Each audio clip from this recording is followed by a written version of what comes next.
ਧੰਨ ਵਾਹਿਗੁਰੂ ਸਾਹਿਬ ਜੀ। ਕਬੀਰ ਚੰਦਨ ਕਾ ਬਿਰਵਾ ਭਲਾ, ਬੇੜਿਓ ਢਾਕ ਪਲਾਸ। ओए भी चंदन होए रहें, बसें जो चंदन पास।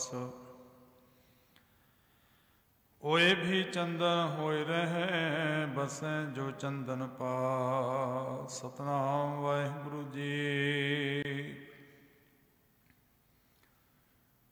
राग घोड़ी महला नुआ, साधो मन का मान त्यागो। काम क्रोध संगत दुर्जन के, ताते अहनिस भागो। साधो मन का मान त्यागो। काम क्रोध संगत दुर्जन के, ताते अहनिस भागो।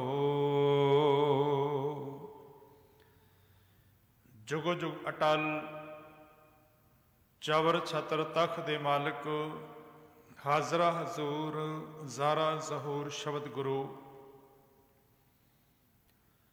ਧੰਨ ਸਤਿਗੁਰੂ ਗੁਰੂ ਗ੍ਰੰਥ ਸਾਹਿਬ ਸੱਚੇ ਪਾਤਸ਼ਾਹ ਮਹਾਰਾਜ ਜੀ ਦੀ ਪਾਵਨ ਪਵਿੱਤਰ ਨਿੱਘੀ ਗੋਦ ਅੰਦਰ ਜੁੜ ਬੈਠੇ ਸਤਸੰਗੀ ਜਨੋ, ਵਡਭਾਗੀ ਹੋ ਸਤਿਗੁਰਾਂ ਦੀ ਅਪਾਰ ਕਿਰਪਾ ਸਦਕਾ ਅੰਮ੍ਰਿਤ ਵੇਲੇ ਦੇ ਪਾਵਨ ਦੀਵਾਨਾਂ ਅੰਦਰ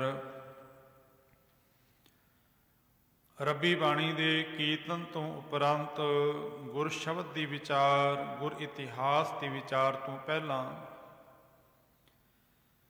ਮਨੋਬਿਰਤੀਆਂ ਨੂੰ ਇਕਾਗਰ ਕਰਦਿਆਂ ਬੜੇ ਅਦਬ ਪਿਆਰ ਦੇ ਨਾਲ ਫਤਿਹ ਨਾਲ ਸਾਂਝ ਪਾਉਂਦਿਆਂ ਆਖੋ ਜੇ ਵਾਹਿਗੁਰੂ ਜੀ ਕਾ ਖਾਲਸਾ, ਵਾਹਿਗੁਰੂ ਜੀ ਕੀ ਫਤਿਹ।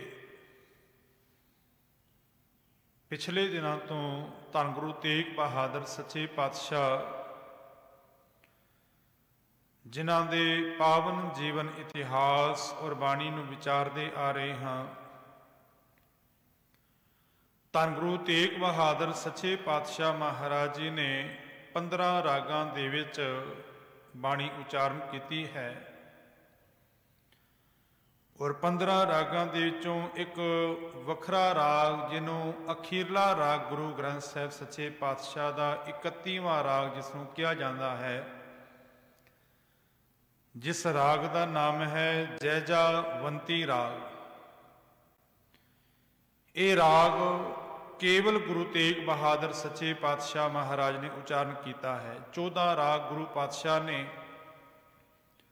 पहले उच्चारण किए हुए रागां दे विच बाणी उच्चारण की है, ते 31वां राग जो है, जो धन गुरु तेग बहादुर सच्चे पातशाह का उच्चारण किया हुआ 15वां राग है, ये गुरु पातशाह ने उच्चारण किया है। सतगुरु धन गुरु तेग बहादुर सच्चे पातशाह ने इन्हां 15 रागां दे विचों जो पहले राग दे अंदर बाणी उच्चारण की, उसनों गौड़ी राग किया जाता है। महाराज ने श्री राग अंदर, माज राग अंदर गुरु पातशाह का कोई शब्द, कोई वचन नहीं है। जो तीसरा राग है गौड़ी राग, गौड़ी राग का ये पहला वचन जो आप जी ने श्रवण किया है कि राग गौड़ी महला नौवां, साधो मन का मान त्यागो। गुरु तेग बहादुर सच्चे पातशाह ने इस शब्द के अंदर जो पहला शब्द है गुरु पातशाह का, महाराज ने आख्या कि हे साधो, हे साध जनो, हे भले पुरुषो, मन का मान त्यागो। अपने मन के अंदर जो मान बनया हुआ है, इस मान को त्याग दियो, क्योंकि जिथे मान है उथे नाम नहीं है, और जिथे नाम आ गया उथे मान नहीं होएगा। गुरु पातशाह का बाणी दे वचन है, महाराज आखदे ने होमै नावे नाल विरोध है, दोए ना वसै इक ठाए। ਹੋਮੈ ਤੋਂ ਭਾਵ ਜੋ ਮਾਨ ਹੈ। ਸਤਿਗੁਰ ਆਖਦੇ ਨੇ ਕਿ ਹੋਮੈ ਔਰ ਨਾਮਾਂ ਦਾ ਦੋਵਾਂ ਦਾ ਵਿਰੋਧ ਹੈ। ਜਿੱਥੇ ਹੋਮੈ ਹੋਏਗੀ, ਜਿੱਥੇ ਨਾਮ ਹੋਏਗਾ, ਜਿੱਥੇ ਹੋਮੈ ਔਰ ਜਿੱਥੇ ਮਾਨ ਹੋਏਗਾ ਉੱਥੇ ਨਾਮ ਨਹੀਂ ਹੈ, ਔਰ ਜਿੱਥੇ ਨਾਮ ਆ ਗਿਆ ਉੱਥੇ ਹੋਮੈ ਲਈ ਮੈਂ ਮੇਰੀ ਲਈ ਥਾਂ ਨਹੀਂ ਹੈ। ਭਗਤ ਰਵਿਦਾਸ ਜੀ ਨੇ ਬਾਣੀ ਅੰਦਰ ਇਹ ਰਹਿਮਤ ਕੀਤੀ ਹੈ। ਉਹ ਆਖਦੇ ਨੇ ਕਿ ਜਬ ਹਮ ਹੋਤੇ ਤਬ ਤੂੰ ਨਾਹੀ। ਹਮ ਤੋਂ ਭਾਵ ਜਦੋਂ ਮਾਨ ਹੈ ਹਿਰਦੇ ਅੰਦਰ, ਜਬ ਹਮ ਹੋਤੇ ਤਬ ਤੂੰ ਨਾਹੀ, ਅਬ ਤੂੰ ਹੀ ਮੈਂ ਨਾਹੀ। ਜਦੋਂ ਮਾਲਕ ਵਸ ਗਿਆ, ਪਰਮਾਤਮਾ ਦਾ ਨਾਮ ਵਸ ਗਿਆ, ਫਿਰ ਮੈਂ ਲਈ ਥਾਂ ਨਹੀਂ ਰਹੀ। ਔਰ ਗੁਰੂ ਪਾਤਸ਼ਾਹ ਆਖਦੇ ਨੇ ਕਿ ਇਹ ਮਾਨ ਇਤਨਾ ਪ੍ਰਬਲ ਹੈ ਕਿ ਇਸ ਮਾਨ ਕਰਕੇ ਜੀਵ ਨੂੰ ਬਾਰ-ਬਾਰ ਜੰਮਣ ਮਰਨ ਦੇ ਗੇੜ ਅੰਦਰ ਪੈਣਾ ਪੈਂਦਾ ਹੈ। ਔਰ ਕੇਵਲ ਵੱਡੇ ਵੱਡੇ ਰਿਸ਼ੀ ਮੁਨੀ ਨੇ ਉਹ ਵੀ ਇਸ ਮਾਨ ਤੋਂ, ਹੰਕਾਰ ਤੋਂ ਨਹੀਂ ਬਚ ਸਕੇ। ਕਬੀਰ ਸਾਹਿਬ ਜੀ ਦਾ ਪਾਵਨ ਬਚਨ ਹੈ। ਉਹ ਆਖਦੇ ਨੇ ਕਿ ਕਬੀਰ ਮਾਇਆ ਤਜੀ ਤਾਂ ਕਿਆ ਭਇਆ, ਜੋ ਮਾਨ ਤਜਿਆ ਨਹੀਂ ਜਾਏ। ਸੰਸਾਰ ਦੇ ਅੰਦਰ ਐਸੀਆਂ ਕਈ ਐਗਜ਼ਾਮਪਲਾਂ ਮਿਲਦੀਆਂ ਨੇ ਕਿ ਜਿਨ੍ਹਾਂ ਰਾਜਿਆਂ ਮਹਾਰਾਜਿਆਂ ਨੇ ਆਪਣਾ ਘਰ-ਬਾਰ ਤਿਆਗ ਦਿੱਤਾ, ਰਾਜ ਭਾਗ ਤਿਆਗ ਦਿੱਤਾ, ਪਰਿਵਾਰ ਤਿਆਗ ਦਿੱਤਾ, ਪਰ ਤਿਆਗਣ ਤੋਂ ਬਾਅਦ ਵੀ ਹਿਰਦੇ ਅੰਦਰ ਇਹ ਮਾਨ ਟਿਕਿਆ ਹੋਇਆ ਹੈ ਕਿ ਮੈਂ ਇਹ ਕੁਝ ਤਿਆਗ ਕੇ ਆ ਗਿਆ, ਬਸ ਇਹ ਮਾਨ ਹੈ। ਮਹਾਰਾਜ ਆਖਦੇ ਨੇ ਕਿ ਤਿਆਗ ਕੇ ਆਏ ਜ਼ਰੂਰ ਨੇ, ਪਰ ਤਿਆਗ ਕੇ ਆਉਣ ਦੇ ਬਾਅਦ ਇਹ ਹਿਰਦੇ ਅੰਦਰ ਮਾਨ ਟਿਕਿਆ ਹੋਇਆ ਹੈ ਕਿ ਮੈਂ ਇਤਨਾ ਕੁਝ ਤਿਆਗ ਕੇ ਆ ਗਿਆ। ਜਿਵੇਂ ਧਰਮ ਦੀ ਦੁਨੀਆ ਅੰਦਰ ਮਨੁੱਖ ਬੜਾ ਦਾਨ ਪੁੰਨ ਕਰਦਾ ਹੈ, ਪਰ ਦਾਨ ਪੁੰਨ ਕਰਕੇ ਇਹ ਮਨ ਅੰਦਰ ਹੰਕਾਰ ਪੈਦਾ ਹੋ ਜਾਂਦਾ ਹੈ, ਇਹ ਮਾਣ ਪੈਦਾ ਹੁੰਦਾ ਹੈ ਕਿ ਮੈਂ ਇਤਨਾ ਕੁਝ ਧਰਮ ਦੀ ਦੁਨੀਆ ਅੰਦਰ ਦਾਨ ਕੀਤਾ, ਇਹ ਉਹ ਮਾਨ ਹੈ।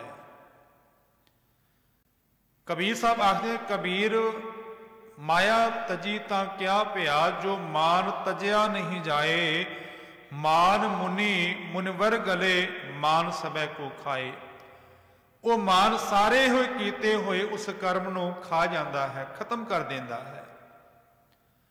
ਤਾਂ ਹੀ ਗੁਰੂ ਤੇਗ ਬਹਾਦਰ ਸੱਚੇ ਪਾਤਸ਼ਾਹ ਆਖਦੇ ਨੇ ਪਾਵਨ ਬਾਣੀ ਅੰਦਰ ਕਿ ਤੀਰਥ ਵਰਤ ਅਰ ਦਾਨ ਕਰ ਮਨ ਮੈਂ ਧਰੈ, ਗੁਮਾਨ ਨਾਨਕ ਨੇਫਲ ਜਾਤ ਤੇ ਜਿਉ ਕੁੰਚਰ ਇਸ਼ਨਾਨ। ਇਹ ਸਾਰੇ ਕਰਮ ਭਲੇ ਸਨ। ਧਾਰਮਿਕ ਸਥਾਨਾਂ ਉੱਪਰ ਦਾਨ ਪੁੰਨ ਸੇਵਾ ਕਰਨਾ ਭਲਾ ਕਰਮ ਹੈ, ਪਰ ਜੇ ਹਿਰਦੇ ਅੰਦਰ ਹੰਕਾਰ ਟਿਕਿਆ ਤੇ ਉਹ ਇਸ ਤਰ੍ਹਾਂ ਹੈ ਜਿਵੇਂ ਕੁੰਚਰ ਦਾ ਇਸ਼ਨਾਨ।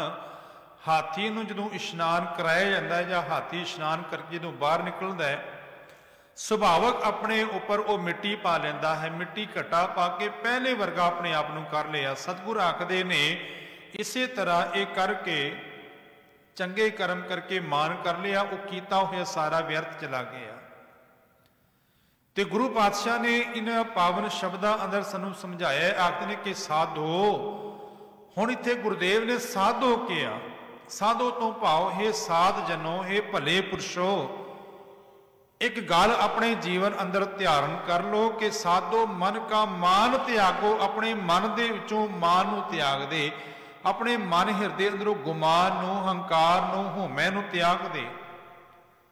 ਸਾਧੋ ਮਨ ਕਾ ਮਾਨ ਤਿਆਗੋ, ਕਾਮ ਕ੍ਰੋਧ ਸੰਗਤ ਦੁਰਜਨ ਕੀ। ਤੇ ਪਾਤਸ਼ਾਹ ਆਖਦੇ ਨੇ ਕਿ ਕਾਮ ਨੂੰ, ਕ੍ਰੋਧ ਨੂੰ ਔਰ ਸੰਗਤ ਦੁਰਜਨ ਕੀ। ਦੁਰਜਨ ਤੋਂ ਭਾਵ ਭੈੜੇ ਮਨੁੱਖ ਦੀ ਸੰਗਤ, ਇਹਨੂੰ ਤਿਆਗ ਦੇ। ਉਹਨਾਂ ਦੀ ਸੰਗਤ ਕਰ ਜਿਨ੍ਹਾਂ ਦੀ ਸੰਗਤ ਦੇ ਨਾਲ ਤੈਨੂੰ ਰੱਬ ਦਾ, ਪਰਮੇਸ਼ਰ ਦਾ ਨਾਮ ਚੇਤੇ ਆਏ।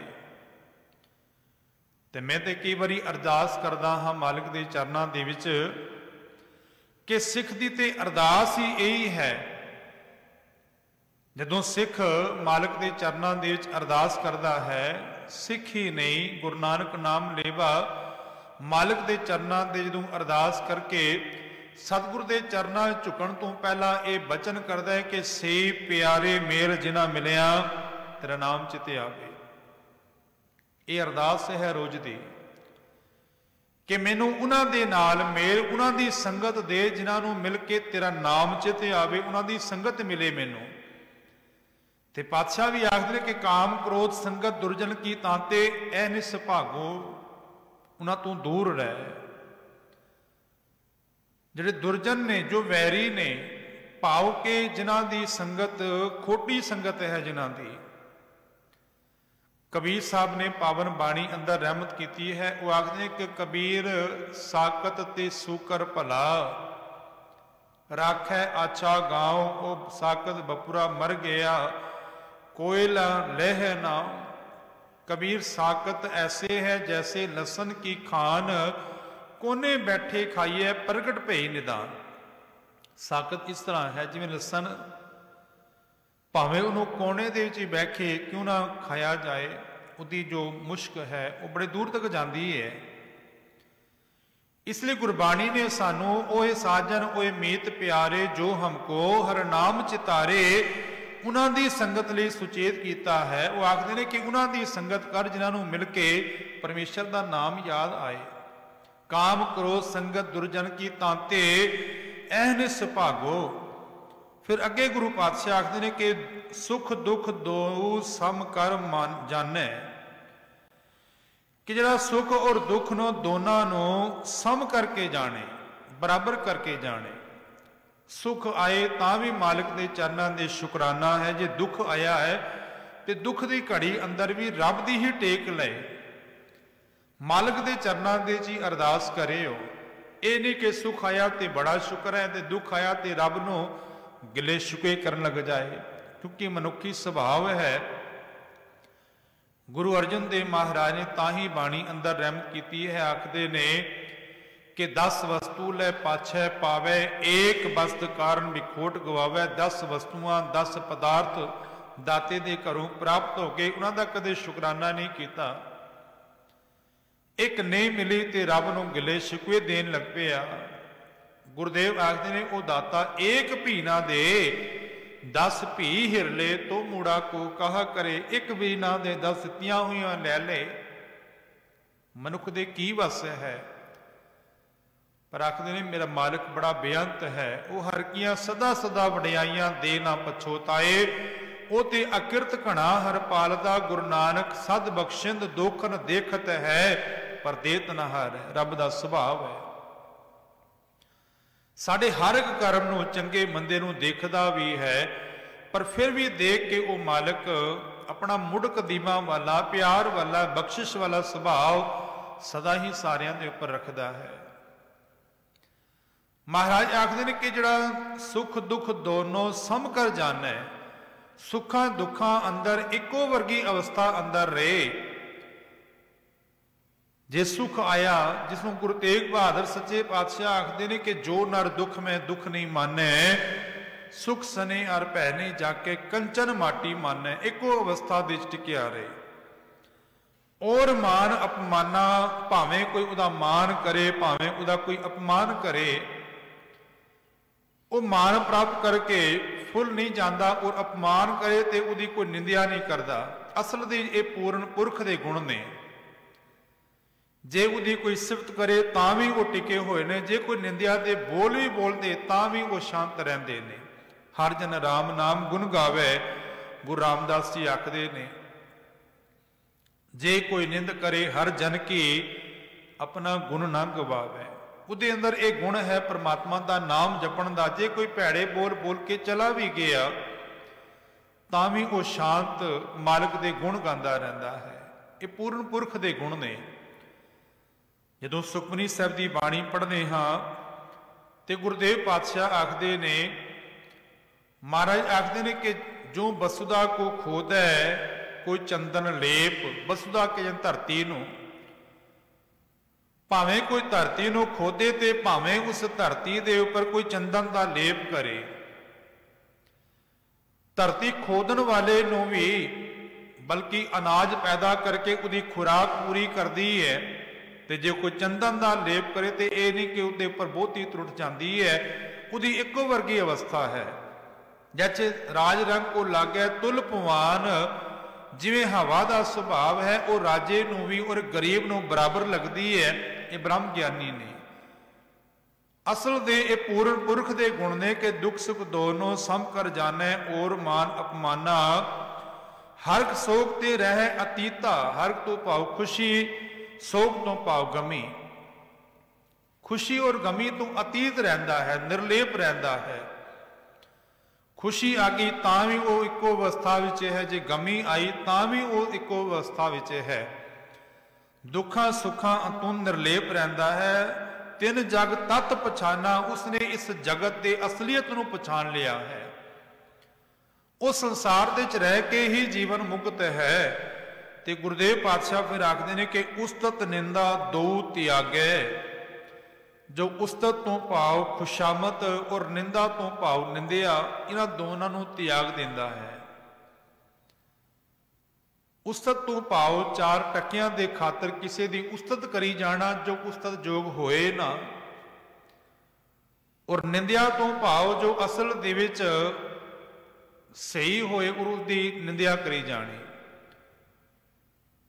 जिवें एक फुल नूं कंडा कही जाना, ये असल दे विच फुल दी निंदिया है। असल दे ते वो फुल है, पर फुल दी जड़ी है वो कंडा कह के उसकी निंदिया करी जानी, ये निंदिया है। क्योंकि फुल अपने आप दे विच लोकां नूं खुशबू देण वाला, सुगंधी देण वाला है। होवे प्रकाश और मनुख कहे जी हनेरा है, हनेरा है। इसे तरह कोई नाम दे नाल जुड़िया होया होए ते उसकी निंदिया करी जानी, असल दे ये निंदिया है।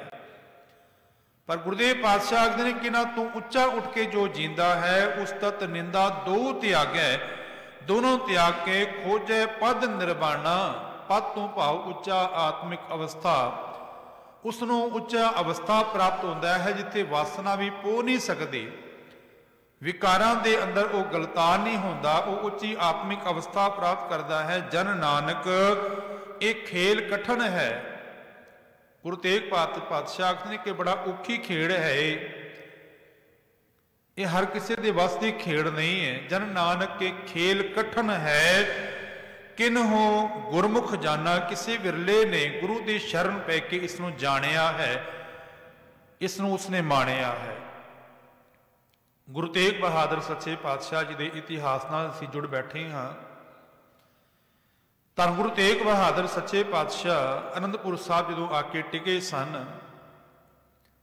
धन गुरु गोबिंद सिंह सच्चे पातशाह तकरीबन 5 साल की उम्र है, तो उतों पातशाह फिर पटियाले वाल गए सन।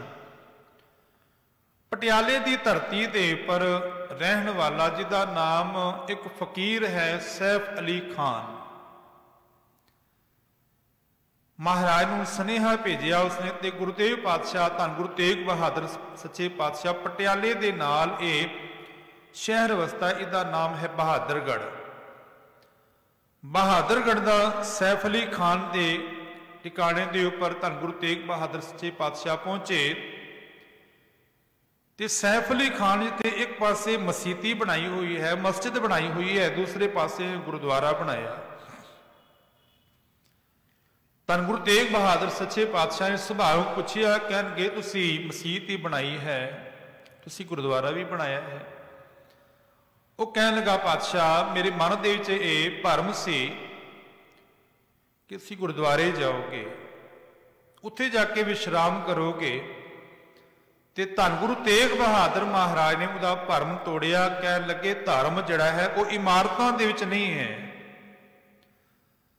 धर्म असल दे जीवन जीण दा ढंग है कि जीवन नूं सोहना बनाउण दा नाम धर्म है।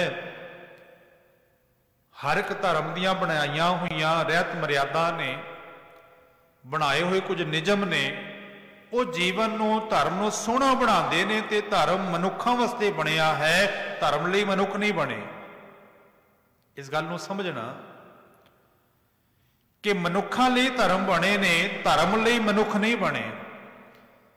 जो धर्म के अंदर मर्यादा बनी गई है वो तां बनी गई है कि उस दे नाल जीवन सोहना बन जाए। इसे करके समय दे नाल मर्यादा जिहड़ी है वो चेंज हो जाती है। समय दे नाल मर्यादा नूं बदल लेना चाहिए, क्योंकि मर्यादा जिहड़ी है वो जीवन नूं सोहना बनाउण लई, मनुखी जीवन नूं चंगा बनाउण लई धर्म जिहड़ा है वो निर्धारित किया जाता है। ते जिस धर्म के अंदर भी कट्टरता ही आ जाए, ਬਹੁਤਾ ਸਮਾਂ ਉਹ ਧਰਮ ਫਿਰ ਨਹੀਂ ਟਿਕਿਆ ਕਰਦਾ। ਮਹਾਰਾਜ ਨੇ ਆਖਿਆ ਕਿ ਗੁਰੂ ਨਾਨਕ ਸੱਚੇ ਪਾਤਸ਼ਾਹ ਨੇ ਪਹਿਲੇ ਜਾਮੇ ਅੰਦਰ ਮਸੀਤੀ ਵਿੱਚ ਜਾ ਕੇ ਨਵਾਬ ਦੇ ਕਾਜੀ ਨੂੰ ਇਹ ਦੱਸਿਆ ਕਿ ਅਸਲ ਦੇ ਵਿੱਚ ਨਮਾਜ਼ ਕਿਵੇਂ ਪੜ੍ਹੀ ਜਾਂਦੀ ਹੈ। ਤੇ ਜਗन्नाथपुरी ਮਹਾਰਾਜ ਜਦੋਂ ਗਏ ਤੇ ਉਹਨਾਂ ਨੂੰ ਆਰਤੀ ਦਾ ਵੱਲ ਸਿਖਾਇਆ। ਅਸਲ ਦੇ ਵਿੱਚ ਧਰਮ ਕਿਸੇ ਇਮਾਰਤ ਦਾ ਨਾਮ ਨਹੀਂ ਹੈ। ਸੈਫ ਅਲੀ ਖਾਨ ਧੰਨ ਗੁਰੂ ਤੇਗ ਬਹਾਦਰ ਸੱਚੇ ਪਾਤਸ਼ਾਹ ਦੀ ਸ਼ੋਭਾ ਤੇ ਸੁਣੀ ਸੀ, ਬੜਾ ਪ੍ਰਭਾਵਿਤ ਹੋਇਆ, ਮਹਾਰਾਜ ਦੇ ਚਰਨਾਂ ਦਾ ਮੁਰੀਦ ਬਣਿਆ। ਇੱਥੋਂ ਪਾਤਸ਼ਾਹ ਮਹਾਰਾਜ ਬੁਲਾਕੀ ਦਾਸ ਦੇ ਕੋਲ ਗਏ ਨੇ। ਬੁਲਾਕੀ ਦਾਸ ਬੜਾ ਸ਼ਰਧਾਲੂ ਹੈ। ਭਾਈ ਸਾਹਿਬ ਭਾਈ ਸੰਤੋਖ ਸਿੰਘ ਜੀ ਚੂੜਾਮਣੀ ਲਿਖਦੇ ਨੇ ਕਿ ਭਾਈ ਬੁਲਾਕੀ ਦਾਸ ਜਦੋਂ ਪਾਠ ਕਰਨ ਬੈਠਦੇ ਨੇ ਨਾ, ਜਦੋਂ ਇੱਕ ਸੋਹਣਾ ਆਸਨ ਲਗਾ ਕੇ ਸੋਹਣੀ ਚਾਦਰ ਵਿਛਾ ਕੇ ਫਿਰ ਆਪ ਥੱਲੇ ਬੈਠ ਕੇ ਉਹ ਪਾਠ ਕਰਦੇ ਨੇ। ਕਿਸੇ ਨੇ ਪੁੱਛ ਲਿਆ, ਬੁਲਾਕੀ ਦਾਸ ਜੀ ਤੁਸੀਂ ਕੀ ਕਰਦੇ ਹੋ? ਸੋਹਣਾ ਆਸਨ ਤੁਸੀਂ ਤਿਆਰ ਕਰਨਾ, ਸੋਹਣੀ ਚਾਦਰ ਵਿਛਾ ਕੇ ਤੁਸੀਂ ਆਪ ਥੱਲੇ ਬੈਠ ਕੇ ਪਾਠ ਕਰਨਾ। ਤੇ ਬੁਲਾਕੀ ਦਾਸ ਨੇ ਆਖਿਆ ਕਿ ਇਹ ਆਸਨ ਮੈਂ ਧੰਨ ਗੁਰੂ ਤੇਗ ਬਹਾਦਰ ਸੱਚੇ ਪਾਤਸ਼ਾਹ ਲਈ ਤਿਆਰ ਕਰਦਾ ਹਾਂ। ਕਿਧਰੇ ਮੈਂ ਪਾਠ ਕਰ ਰਿਹਾ ਹੋਵਾਂ ਤੇ ਗੁਰੂ ਪਾਤਸ਼ਾਹ ਆ ਜਾਣ ਤੇ ਪਾਠ ਕਰਦਿਆਂ ਮੈਂ ਉੱਠ ਵੀ ਨਹੀਂ ਸਕਾਂਗਾ, ਤੇ ਗੁਰੂ ਮਹਾਰਾਜ ਲਈ ਉਸ ਲਈ ਆਸਨ ਕਿਵੇਂ ਤਿਆਰ ਕਰਾਂਗਾ। ਇਸ ਲਈ ਪਹਿਲੇ ਹੀ ਆਸਨ ਮੈਂ ਤਿਆਰ ਕਰਕੇ ਤਾਂ ਮੈਂ ਭਾਵਨਾ ਦੇ ਨਾਲ ਪਾਠ ਕਰਦਾ ਹਾਂ। ਤੇ ਕਈਆਂ ਨੇ ਹੱਸ ਵੀ ਪੈਣਾ। ਸੱਚ ਜਾਣਦਾ, ਸੰਸਾਰ ਦੇ ਵਿੱਚ ਧਰਮ ਜਿਹੜਾ ਹੈ ਧਰਮੀਆਂ ਲੋਕਾਂ ਕਰਕੇ ਟਿਕਿਆ ਹੋਇਆ ਹੈ।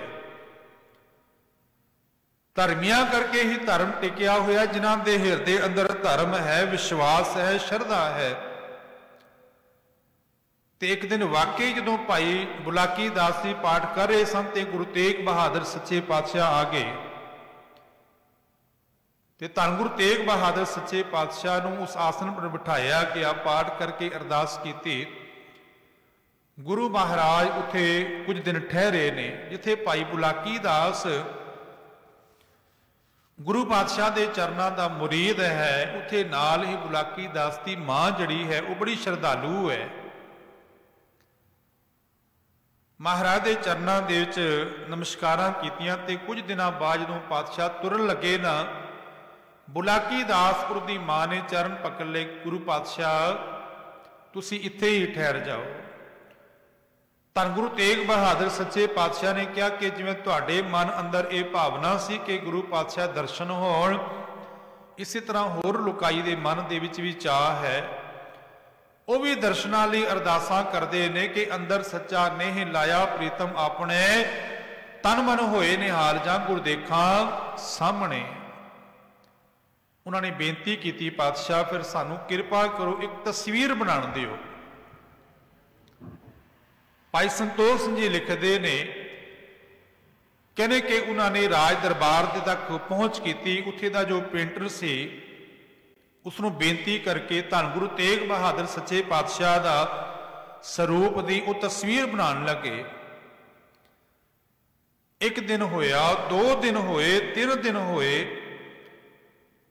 ਉਹ ਸੋਹਣਾ ਚਿੱਤਰਕਾਰ ਜਿਹੜਾ ਹੈ, ਪੇਂਟਰ ਜਿਹੜਾ ਹੈ, ਮਹਾਰਾਜ ਦੀ ਤਸਵੀਰ ਬਣਾਉਂਦਾ ਹੈ। ਸਾਰੇ ਸਰੀਰ ਦੀ ਉਹਨੇ ਤਸਵੀਰ ਬਣਾ ਲਈ, ਪਰ ਜਦੋਂ ਚਿਹਰੇ ਵੱਲ ਜਾਂਦਾ ਤੇ ਗੁਰੂ ਪਾਤਸ਼ਾਹ ਦਾ ਇਤਨਾ ਚਿਹਰਾ ਜਿਹੜਾ ਹੈ ਜਲਾਲ ਦੇ ਨਾਲ ਭਰਿਆ ਹੋਇਆ ਹੈ, ਉਹ ਚਿਹਰੇ ਤਸਵੀਰ ਨਹੀਂ ਬਣਾ ਸਕਦਾ। 3 ਦਿਨਾਂ ਤੱਕ ਜਦੋਂ ਉਸ ਕੋਲੋਂ ਨਹੀਂ ਬਣੀ ਤੇ ਹੱਥ ਜੋੜ ਕੇ ਕਹਿਣ ਲੱਗਾ ਕਿ ਮੇਰੇ ਕੋਲ ਨਹੀਂ ਬਣ ਸਕਦੀ। ਭਾਵੇਂ ਮੈਂ ਰਾਜ ਦਰਬਾਰ ਦਾ ਇਹ ਪੇਂਟਰ ਹਾਂ, ਚਿੱਤਰਕਾਰ ਹਾਂ, ਮੈਂ ਸਾਰੇ ਸਰੀਰ ਦਾ ਬਣਾ ਲਿਆ, ਪਰ ਮੇਰੇ ਅੰਦਰ ਇਤਨੀ ਸਮਰੱਥਾ ਨਹੀਂ ਹੈ ਕਿ ਗੁਰੂ ਪਾਤਸ਼ਾਹ ਦੇ ਚਿਹਰੇ ਦਾ ਮੈਂ ਤਸਵੀਰ ਬਣਾ ਸਕਾਂ। ਇਤਿਹਾਸਕਾਰ ਕਹਿੰਦੇ ਨੇ ਕਿ ਗੁਰੂ ਪਾਤਸ਼ਾਹ ਨੇ ਆਪ ਕਲਮ ਲੈ ਕੇ ਆਪਣੇ ਚਿਹਰੇ ਦੀ ਉਹ ਤਸਵੀਰ ਮੁਕੰਮਲ ਕੀਤੀ ਸੀ। ਅੱਜ ਵੀ ਉਹ ਤਸਵੀਰ ਜਿਹੜੀ ਹੈ ਅਜਾਇਬ ਘਰ ਦੇ ਵਿੱਚ ਰੱਖੀ ਹੋਈ ਹੈ। ਪਰ ਮਹਾਰਾਜ ਨੇ ਬੁਲਾਕੀ ਦਾਸ ਉਹਦੀ ਮਾਂ ਨੂੰ ਬਚਨ ਕੇ ਸਨ, ਕਹਿਣਗੇ ਤਸਵੀਰ ਤੁਸੀਂ ਬਣਾਈ ਹੈ, ਤੁਹਾਡੀ ਭਾਵਨਾ ਨੂੰ ਨਮਸਕਾਰ ਹੈ, ਪਰ ਇੱਕ ਗੱਲ ਯਾਦ ਰੱਖਣਾ, ਗੁਰੂ ਕੇ ਸ਼ਬਦ ਨੂੰ ਆਪਣੇ ਜੀਵਨ ਨੂੰ ਧਾਰਨ ਕਰਨਾ, ਕਿਉਂਕਿ ਸੰਸਾਰ ਰੂਪੀ ਭਵ ਸਾਗਰ ਤੋਂ ਤਾਰਨ ਵਾਲਾ ਗੁਰੂ ਦਾ ਸ਼ਬਦ ਹੀ ਹੈ, ਉਪਦੇਸ਼ ਹੀ ਹੈ। ਇਥੋਂ ਪਾਤਸ਼ਾਹ ਫਿਰ ਅਨੰਦਪੁਰ ਸਾਹਿਬ ਚਲੇ ਗਏ ਸਨ। अगली विचार अगले दीवाना दे विच इतनी बेनती प्रवान करनी। साध संगत जी बोलदियां बेअंत भुला गुरु समरथ है, संगत बख्शण योग है, बख्श देना जी।